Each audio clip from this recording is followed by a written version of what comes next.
पाहता क्षणी तोंडाला पाणी सुटेल असा चिकन रस्सा कसा बनवला चला तर पाहूया पुढे. त्यासाठी इथं 1 किलो चिकन घेतलेलं आहे. ते स्वच्छ धुवून त्यामध्ये 2 चमचे मीठ, अर्धा लिंबाचा रस, 1 चमचा गरम मसाला, 1 चमचा चिकन मसाला, थोडंसं हळद आणि 1 चमचा धना पावडर, आलं लसणाची पेस्ट आणि कोथिंबीरची पेस्ट अशी घेतलेली आहे. मॅरिनेट करून अर्धा तास ठेवायचं आहे. आता इथं आपण मसाला तयार करण्यासाठी खडे मसाले घेतलेले आहेत.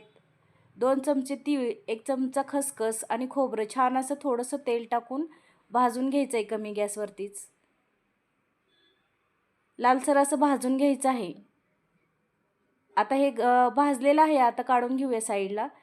त्याच कढईमध्ये आपण एक चिरलेला उभा कांदा देखील छान असा लालसर भाजून घ्यायचा आहे. थोडंसं तेल टाकून भाजून घेतलेला आहे हा देखील.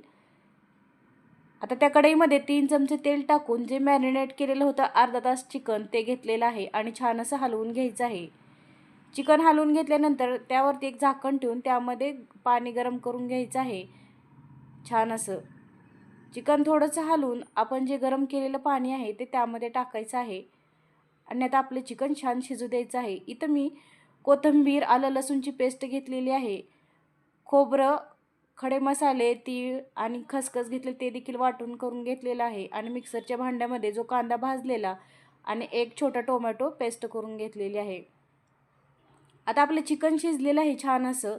आता आपण चिकन सुक्का बनवायला घेऊया. त्यासाठी इथं 3 चमचे तेल घेतलेलं आहे. तेल छान गरम झालं की त्यामध्ये एक मोठा कांदा उभा चिरून छान असा लालसर तळून घ्यायचा आहे.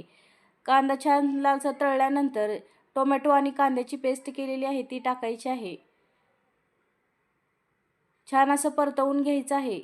कच्चं वाटण आधी टाकायचं आहे. आता त्यामध्ये कोथिंबीर, आलं आणि लसूण 2 गड्डे लसूण घेतलेला, थोडीशी कोथिंबीर आणि आल्याचा तुकडा असं वाटलेलं आहे छान असं कच्चंच. आता इथं खोबरं, खडे मसाले, तीळ, खसखसचं वाटण टाकायचं आहे.